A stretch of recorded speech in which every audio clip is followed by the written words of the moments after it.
Guys, welcome to my channel. तो is matter around us pure chapter हमारा चल रहा था, अब उसको कंटिन्यू करते हैं। और पार्ट 1 मैंने कर दिया था, ये पार्ट 2 है।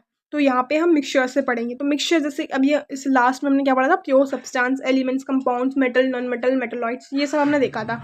बट मिक्सचर थोड़े डिफरेंट होते हैं प्योर सब्सटेंसेस। मिक्सचर यानी कि इसमें तुम्हें नाम सुन के पता चल रहा है कि कोई भी दो चीज़ हैं, दो या दो से ज़्यादा तीन चीज़ें मिली हुई हैं, वो भी फिक्स रेशो में अगर जुड़ जाएंगी तो कंपाउंड बन जाएगा। बट इसका मेन मुद्दा क्या है, एनी प्रोपोर्शन में। अगर कोई भी चीज़ एनी प्रोपोर्शन में मिक्स है, जैसे कि सॉल्ट को शुगर में ऐड कर दो किसी भी प्रोपोर्शन में, लेमनेड बना रहे हो तुम, मैं चीनी थोड़ा ज़्यादा डालती हूँ क्योंकि मुझे मीठा ज़्यादा पसंद है। किसी को अगर मीठा कम पसंद है तो वो कम डालेगा। तो वो एक तरीके से मिक्सचर ही बना रहे हैं हम, सॉल्यूशन। बट हम क्वांटिटी डिफरेंट डिफरेंट ले रहे हैं। कोई किसी को ज़्यादा नमक पसंद है लेमनेड में, किसी को कम पसंद है, ठीक है, मुझे ना ज़्यादा ना कम, तो उस टाइप के। If two are more substance, element और compound are mix together in any ratio, ये मेन पॉइंट याद रखना, in any ratio, and they do not undergo any chemical change but retain their properties. वो chemical change में नहीं जाते, और जाते भी तो अपनी प्रॉपर्टीज़ को रिटेन कर लेते हैं। Resulting substance is called mixture. Mixture भी दो टाइप के होते हैं, होमोजीनियस और हेटेरोजीनियस। होमोजीनियस का एग्जाम्पल है तुम्हारा lemonade, sugar solution.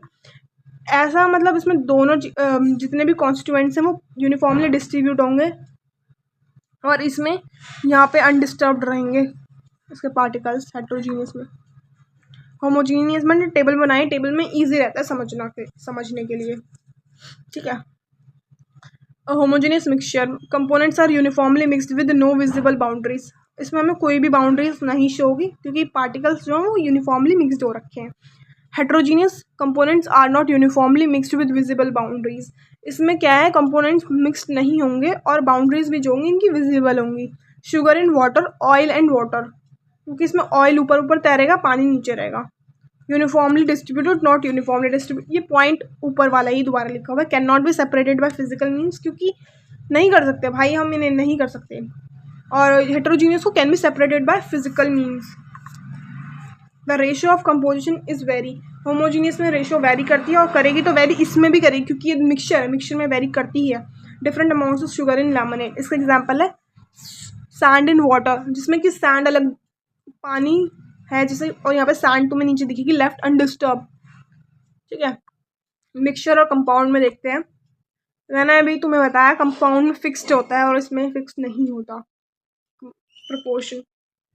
Formed by physically mixing of two or more substance, इसमें हम फिजिकली मिक्स करते हैं, इसमें केमिकली हम दो कंपाउंड को एक साथ ला रहे हैं। Consider impure substance, consider pure substance. Variable composition होती है इसकी, फिक्स्ड कंपोजिशन होती है। कैन बी होमोजीनियस और हेट्रोजीनियस, ऑलवेज होमोजीनियस। तो ये थोड़ा डिफरेंसेस हैं, याद कर लेना, रटना मत, बस थोड़ा रीड कर लेना एक दो बार, तुम्हें अपना आप याद हो जाएगा। Can be separated by physical methods like filtration, ये can not be separated by physical methods, it will separate through chemical methods like electrolysis or electrochemical methods, which you will study in your further classes. Okay, constituent retain their individual properties, और इसमें retain नहीं कर सकते। constituent lose their individual property, the compound has unique properties.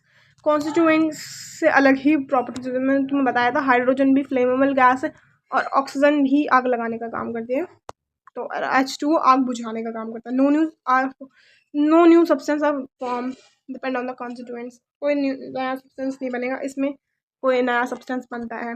Dough not have defined melting and boiling point, इसमें है defined melting and boiling point. आर always कह रही हूँ अलॉयज। अब अलॉयज के मिक्सचर कंपाउंड याद रखने मिक्सचर है, क्योंकि इसमें देखो कॉन्स्टिट्यूएंट्स डिफरेंट प्रोपोर्शन में, 30% जिंक है, 70% कॉपर है। अब देख लेते हैं अलॉय क्या है। दो मेटल या मेटल को मिला लो, या मेटल और एक नॉन मेटल को मिला लो। Alloys are combination of two or more metals or a metal और नॉन मेटल, इनका मिक्सचर है, कॉम्बिनेशन है। They can not be separated into metal, separated in their components with physical method. Despite this, alloys are considered mixtures because they retain the properties of their constituent elements and can have varying composition.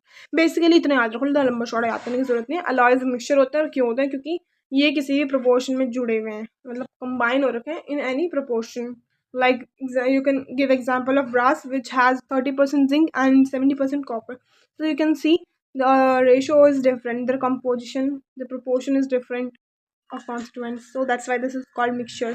Mixture are of two type, which I tell you, homogeneous and heterogeneous. Homogeneous के अंदर कौन सा चीज़ आती है, solution, और heterogeneous के अंदर colloids और suspension. And now you can study solution. Solution, what is solution? The particles are very small, less than 1 nanometre. Solution के अंदर पहली बात तो सॉल्यूट होता है, सॉल्वेंट होता है. तो सॉल्यूट और सॉल्वेंट होता है, और इसके पार्टिकल्स कितना होता है, लेस देन 1 नैनोमीटर. और नैनोमीटर इज इनकी पावर -9 मीटर. ओके. ट्रांसपेरेंट होता है, particles can not be separated by filtration, does not shatter the beam of light, यानी कि टिंडल इफेक्ट शो नहीं करता. टिंडल इफेक्ट क्या, आगे पढ़ेंगे. सॉल्ट एंड वाटर सॉल्यूशन है. कोलाइड्स, इसमें पार्टिकल्स क्या होते हैं, ranging from 1 to 100 nanometre. Okay.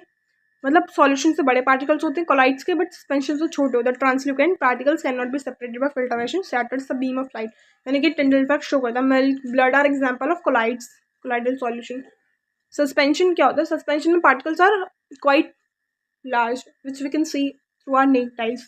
Particles are larger than 100 nanometer. Opaque particles can be separated by filtration. Scatters light significantly. कभी कर दिया, कभी नहीं कर दिया, ऐसा. Sand and water mostly नहीं करता. Solution. Solution is a homogeneous mixture of two or more substances. Example: sugar solution, salt solution, soft drinks, tea, coffee, etc. तो ये सॉल्यूशन है. सॉल्वेंट कैसी चीज़ है, जो आपको मैं इजी बता रही हूँ. तो डेफिनेशन है, सॉल्यूट जो कि कम क्वांटिटी में प्रेजेंट है, और सॉल्यूट, जैसे एग्जांपल ले लो, तुम्हारे पास 10 ग्राम शुगर है, ठीक है, और 90 ग्राम वाटर है. तो इसमें से अगर मैं तुमसे पूछूं सॉल्यूट क्या है, सॉल्वेंट क्या है, तो you can easily say that दीदी 10 gram is quite low, quite come, and this is quite large quantity. तो 90 ग्राम ज़्यादा है, तो दिस इज कॉल्ड सॉल्वेंट, और 10 ग्राम कम है, it means it is solute.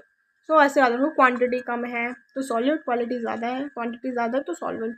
Concentration of solution. Concentration क्या होता है, a solution may have small amount of solute dissolve in it while may have large amount of solute. मतलब basically concentration क्या है, the amount of solute present in a given solution. तो उसे concentration के आगे चल के टर्म आएगी सॉल्युबिलिटी, उसमें होता है maximum amount of solute can be dissolve in a solution. But इसमें मैक्सिमम कुछ नहीं है. कंसंट्रेशन कितना सॉल्यूट डाला है, जैसे मैंने 10 ग्राम सॉल्यूट डाल दिया 90 ग्राम वाटर में, तो वही कंसंट्रेशन है. कंसंट्रेशन कुछ फॉर्मूले लिखे, मास बाय मास परसेंटेज, यानी कि mass of solute divided by mass of solution multiplied by 100. mass by volume, mass of solute, volume of solution multiplied by 100. इसमें भी ऐसी है. अब सॉल्युबिलिटी से मैं नेक्स्ट पार्ट में पढ़ाऊंगी. ओके, बाय बाय, मिलेंगे नेक्स्ट वीडियो में.